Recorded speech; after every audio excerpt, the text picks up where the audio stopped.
इस कहानी की शुरुआत होती है इंटरनेशनल स्पेस स्टेशन यानी ISS से, जहां 6 astronauts David, Miranda, Rory, Shaw, Hugh और कैट रह रहे हैं। और तभी हम देखते हैं कि एक कैप्सूल मार्स की मिट्टी के सैंपल इकट्ठा करके ISS की तरफ तेजी से बढ़ रहा है, लेकिन रास्ते में डेब्री से टकराने की वजह से इस कैप्सूल को काफी नुकसान पहुंचा है, जिसकी वजह से ये कैप्सूल अब तेजी से आउट ऑफ कंट्रोल होकर ISS की तरफ बढ़ रहा है। जिसके बाद सारी टीम रोरी को तैयार करती है, क्योंकि रोरी स्पेसशिप के बाहर जाकर उस कैप्सूल को एक रोबोटिक आर्म के साथ पकड़ सकता था। अब सारी तैयारी करने के बाद रोरी बाहर जाता है और थोड़ी ही देर बाद वो उस कैप्सूल को पकड़ लेता है और सारी टीम राहत की सांस लेती है, क्योंकि अगर इस कैप्सूल को पकड़ा नहीं जाता तो वो उस शिप से टकरा सकता था। इसके बाद टीम का एक मेंबर ह्यू मार्स की मिट्टी के सैंपल की जांच शुरू कर देता है, जहां ह्यू को उस मिट्टी से एक सिंगल सेल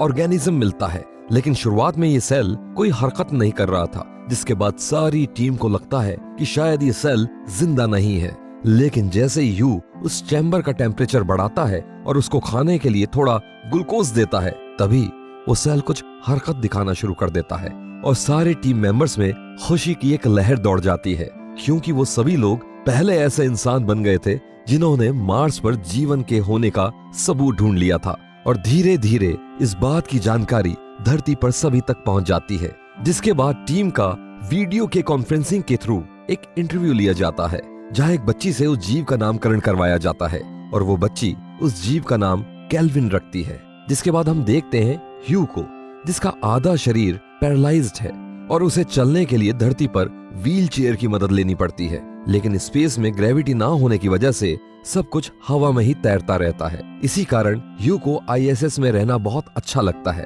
अब कुछ दिन बीतने के बाद हम देखते हैं कि केल्विन अब बड़ी तेजी से ग्रो कर रहा है और उसका ग्लूकोज इनटेक भी पहले से बहुत बढ़ गया है और साथ में अब केल्विन ह्यू से थोड़ा बहुत इंटरेक्ट भी करने लगा है। इसके बाद हमें पता चलता है कि उस शिप के हर टीम मेंबर के ऊपर ट्रैकर्स लगे हुए हैं, जिनकी मदद से कोई भी मेंबर दूसरे मेंबर को शिप में ट्रैक कर सकता है। इसके बाद हम देखते हैं कि शिप की लैब में ह्यू की लापरवाही की वजह से कुछ गड़बड़ी हो जाती है, जिसकी वजह से पूरे शिप में अलार्म बजना शुरू हो जाते हैं और थोड़ी ही देर बाद सारी टीम उस गड़बड़ी को ठीक कर देती है। जिसके बाद हमें पता चलता है कि इस गड़बड़ी की वजह से केल्विन के चैम्बर का टेम्परेचर और एयर प्रेशर काफी गिर गया था, जिसकी वजह से केल्विन ने अब रिस्पॉन्ड करना बंद कर दिया था और ना तो अब केल्विन ग्रो कर रहा था और ना ही कोई हरकत दिखा रहा था। इसके बाद ह्यू केल्विन को जगाने के लिए उसे छोटे छोटे इलेक्ट्रिक शॉक देने का प्लान करता है, लेकिन जैसे ही वो उसे पहला शॉक देता है तो केल्विन पर उसका कोई असर नहीं होता है, लेकिन दूसरा शॉक लगने पर वो ह्यू के हाथ को जकड़ लेता है और साथ में उस इलेक्ट्रिक रॉड को भी तोड़ देता है और अब केल्विन ह्यू का हाथ पूरा ताकत से दबाना शुरू कर देता है और धीरे धीरे करके ह्यू के हाथ की एक एक हड्डी टूटते जा रही है, जिसे ह्यू को भयानक दर्द हो रहा है और वो दर्द से तड़प रहा है। लेकिन टीम उस एलियन को उस चैम्बर से बाहर नहीं आने देना चाहती, इसीलिए कोई भी लैब में नहीं जा रहा है। तभी ह्यू के हाथ का कचुम्बर बनाने के बाद केल्विन उसे छोड़ देता है और अपना हाथ बाहर निकालते ही ह्यू बेहोश हो जाता है। इसके बाद केल्विन उस चैम्बर को तोड़कर बाहर आ जाता है, जिसके बाद वो वहां रखे एक लैब रैट पर अटैक करके उसे खा जाता है। तभी रोरी एकदम से उस लैब में घुसकर ह्यू को वहां से बाहर निकालने की कोशिश करता है, लेकिन ह्यू को लैब से निकालने के बाद जैसे ही वहां से खुद निकल रहा था कि तभी केल्विन उसका पैर पकड़ लेता है, जिसके बाद टीम को मजबूरन उस लैब को बंद करना पड़ता है। इसके बाद रोरी ब्लो टॉर्च की मदद से केल्विन को जलाने की कोशिश करता है, लेकिन केल्विन एक बहुत इंटेलिजेंट जीव था जो कि रोरी के हर वार से बचता हुआ लैब में ही कहीं छुप जाता है और जब रोरी उसे लैब में ढूंढ ही रहा था तभी केल्विन रोरी पर पीछे से हमला कर देता है और उसके मुंह से घुसते हुए उसकी बॉडी के अंदर चला जाता है, जिसके बाद वो रोरी के सारे इंटरनल ऑर्गन्स खा जाता है और रोरी की दर्दनाक मौत हो जाती है। लेकिन जब केल्विन रोरी की बॉडी से बाहर निकलता है तो हम देखते हैं कि वो पहले से अब काफी बड़ा हो चुका है। साथ ही में उस ब्लो टॉर्च के इस्तेमाल होने की वजह से वहां के सारे वेंट्स खुल जाते हैं, जिन वेंट्स में घुसकर केल्विन उस लैब से बाहर जाने की कोशिश करता है, लेकिन टीम एक एक करके सारे वेंट्स बंद करने की कोशिश कर रही है कि तभी एक वेंट की मदद से केल्विन उस लैब से बाहर चला जाता है और अब केल्विन पूरे शिप में कहीं भी जा सकता था। तभी हम देखते हैं कि टीम का धरती से कनेक्शन टूट जाता है और अब टीम धरती पर किसी से भी कनेक्ट नहीं कर सकती थी। जिसके बाद शो कैट को बताता है कि ट्रांसमीटर में प्रॉब्लम होने की वजह से वो सिग्नल नहीं भेज पा रहा है। जिसके बाद कैट ट्रांसमीटर को ठीक करने के लिए शिप से बाहर स्पेस में जाती है, क्योंकि ट्रांसमीटर शिप के बाहर से ही ठीक किया जा सकता था। अब कैट शिप के बाहर जाकर ट्रांसमीटर को ठीक करने की कोशिश कर रही थी कि तभी वहाँ एकदम से केल्विन आकर कैट पर हमला कर देता है, जहाँ वो उसके स्पेस सूट को फाड़ नहीं पा रहा था। इसी वजह से उसने कैट की टांग पकड़ उसे जोर से दबाना शुरू कर दिया, जिसकी वजह से कैट के सूट का कूलेंट सिस्टम खराब हो जाता है और उसके सूट का कूलेंट उसके ही सूट में भरने लगता है और धीरे धीरे कैट अपने ही सूट के अंदर डूबती जाती है। जिसके बाद वो शिप में वापस जाने के लिए वहाँ से तेजी से भागती है, लेकिन केल्विन अब भी उसकी टांग के साथ ही चिपका हुआ था और करते कराते किसी तरह वो शिप के गेट तक पहुंचती है, जहां पहुंचकर कैट शिप के अंदर ना जाने का फैसला करती है, क्योंकि अगर वो फिर से शिप में गई तो वो एलियन भी उस शिप में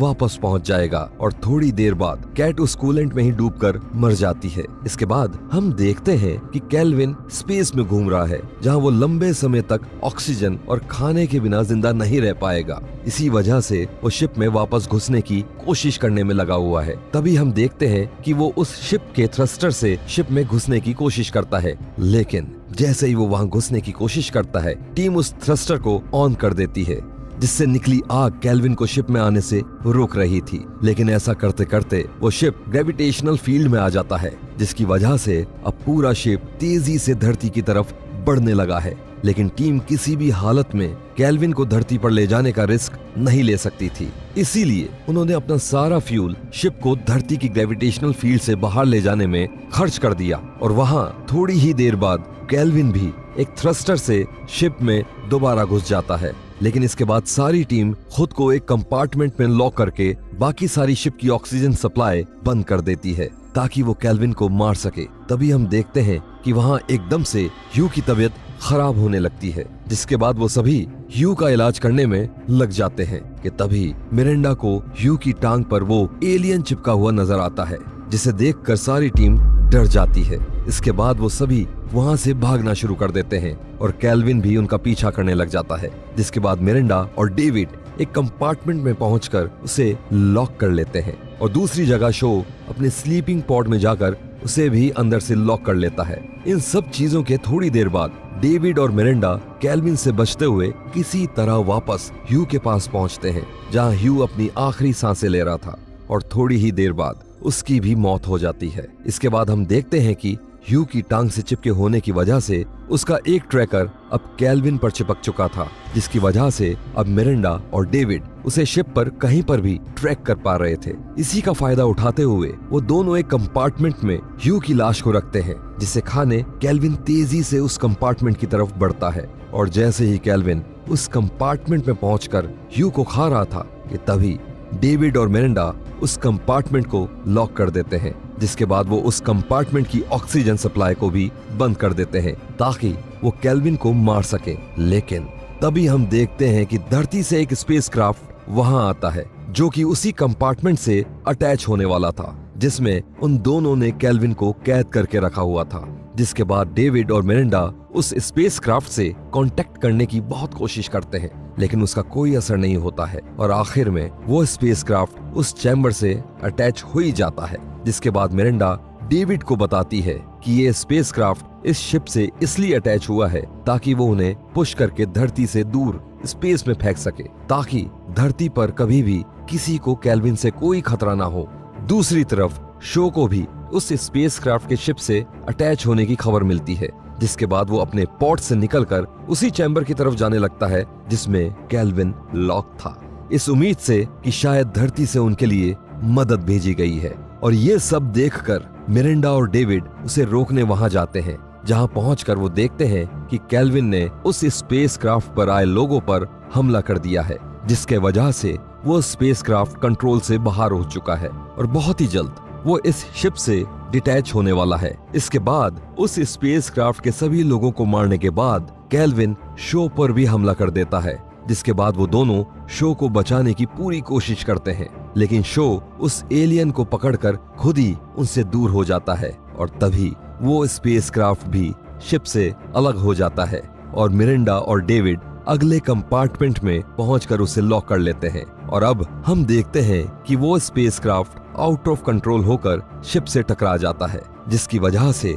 शिप को बहुत नुकसान होता है। साथ ही में उस स्पेसक्राफ्ट ने शिप को पुश करके फिर से धरती की ग्रेविटेशनल फील्ड में लाकर खड़ा कर दिया था और अब वो शिप फिर से धरती की तरफ तेजी से बढ़ रहा था और बहुत जल्द ही वो धरती पर क्रैश हो जाएगा। वहीं शिप में दूसरी ओर डेविड और मिरेंडा को इस बात का एहसास होता है, जिसके बाद वो दोनों बहुत निराश हो जाते हैं क्योंकि उनका सारा फ्यूल भी अब खत्म हो चुका था। साथ ही में उस शिप का हीटिंग सिस्टम खराब होने की वजह से वहां का टेम्परेचर भी बहुत गिर चुका था। लेकिन तभी डेविड को प्लान सूझता है, जहां वो मिरेंडा को बताता है कि इस शिप पर 2 लाइफ बोट्स हैं, जिनमें एक एक इंसान बैठ सकता है। ये लाइफ बोट्स ऑटो पायलट पर चलती हैं और सीधा अपने आप धरती तक पहुंच जाती हैं। आगे डेविड बताता है कि वो केल्विन को अपने पीछे लाते हुए एक लाइफ बोट में उसके साथ बैठ जाएगा, जहां वो सिस्टम को ओवरराइड करके उस बोट को डीप स्पेस में ले जाएगा, यानी कि